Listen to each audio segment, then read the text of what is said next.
സുഹൃത്തുക്കളെ, ഗുജറാത്തിലെ അഹമ്മദാബാദിൽ നടന്ന വിമാന ദുരന്തത്തെപ്പറ്റി പറയാതെ നമുക്ക് പോകാൻ സാധിക്കില്ല.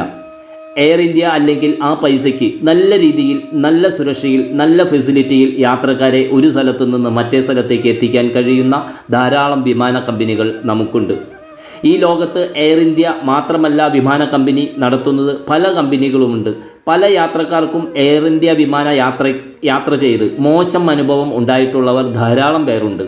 കറക്റ്റ് സമയത്ത് പുറപ്പെടാറില്ല. നമ്മൾ എന്തെങ്കിലും അത്യാവശ്യത്തിന് പോകുകയാണെങ്കിൽ അപ്പോൾ ഈ ഫ്ലൈറ്റ് ഡിലേ ആയിരിക്കും.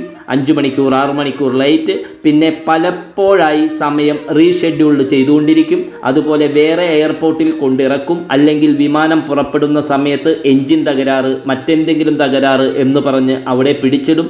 ഇങ്ങനെയുള്ള സംഭവങ്ങൾ ധാരാളമുള്ള ഒരു കമ്പനിയാണ് എയർ ഇന്ത്യ. ഇതൊക്കെ ക്ഷമിച്ച്, ഇതൊക്കെ മറന്ന്, അറിയാതെ ഇതിൽ തന്നെ വീണ്ടും യാത്ര ചെയ്യും.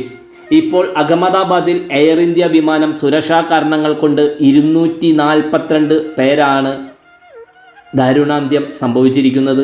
ഈ വിമാനത്തിനുള്ളിൽ അവരുടെ ജീവൻ, എത്രയെത്ര വലിയ സ്വപ്നങ്ങൾ ഉണ്ടായിരുന്നവരായിരിക്കണം അതിനുള്ളിൽ ഉണ്ടായിരുന്നവർ, അതെല്ലാം നഷ്ടപ്പെട്ടു. അതിൽ 53 പേർ ബ്രിട്ടീഷ് പൗരന്മാർ, ഒരു കനേഡിയൻ പൗരൻ, 7 പോർച്ചുഗീസുകാർ എന്നീ വിദേശികളും നമ്മുടെ രാജ്യത്തെ വിമാന കമ്പനിയുടെ സുരക്ഷയിൽ കയറി അവർ യാത്ര ചെയ്തതാണ്. ബാക്കി നമ്മുടെ ഇന്ത്യക്കാരും നമ്മുടെ സ്വന്തം സഹോദരി രഞ്ജിതയും ഈ മരിച്ചവരിൽ ഉൾപ്പെടുന്നു. മരിച്ചവർക്ക്, അവരുടെ ആശ്രിതർക്ക് ഇപ്പോൾ എയർ ഇന്ത്യ കമ്പനി 1 കോടിയും പിന്നീട് 25 ലക്ഷം രൂപ പ്രഖ്യാപിച്ചിട്ടുണ്ട്. അതൊന്നും കൊടുത്തിട്ട് കാര്യമില്ല. ഇതിനേക്കാൾ എത്രയോ മൂല്യമുള്ള പൈസക്കാർ, അല്ലെങ്കിൽ വലിയ ബിസിനസ്സുകാരായിട്ടുള്ള, വലിയ സ്വപ്നങ്ങളുള്ള മനുഷ്യരായിരുന്നു ഈ വിമാനത്തിനുള്ളിൽ ഉണ്ടായിരുന്നത്. അതുകൊണ്ട് എയർ ഇന്ത്യ ഇതിന് മറുപടി പറഞ്ഞേ പറ്റൂ. കൃത്യമായി അപ്ഡേഷൻ ചെയ്യാതെ ഫ്ലൈറ്റ് ആണോ ഇത്? ഒത്തിരി പഴക്കമുള്ളതാണോ?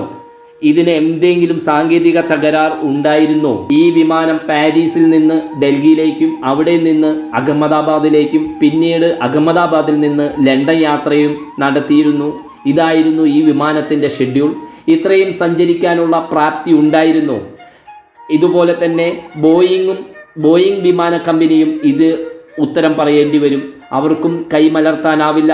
ബോയിങ്ങും എയർബസും തമ്മിലുള്ള മത്സരത്തിനിടയിൽ വിലക്കുറവിൽ ക്വാളിറ്റി കുറയ്ക്കുന്നുണ്ടോ എന്നും അന്വേഷിക്കണം. ഇത് യാത്ര ചെയ്യുന്നവനെ ഇത് പറയുമ്പോൾ ഇതിൻ്റെ വിഷമവും പേടിയും തോന്നുകയുള്ളൂ. ഒരു തവണയെങ്കിലും ആകാശത്ത് എയർ കട്ടറിൽ പെട്ട് വിമാനം ഒന്ന് ഉലഞ്ഞാൽ മാത്രമേ ഇതിൻ്റെ പേടിപ്പെടുത്തുന്ന അനുഭവം നമുക്ക് മനസ്സിലാവുകയുള്ളൂ. അതുകൊണ്ട് പൊതുമേഖലാ സ്ഥാപനങ്ങൾ എല്ലാം വിറ്റ് സ്വകാര്യ മേഖലയ്ക്ക് കൊടുക്കുമ്പോൾ അവർ മനുഷ്യജീവൻ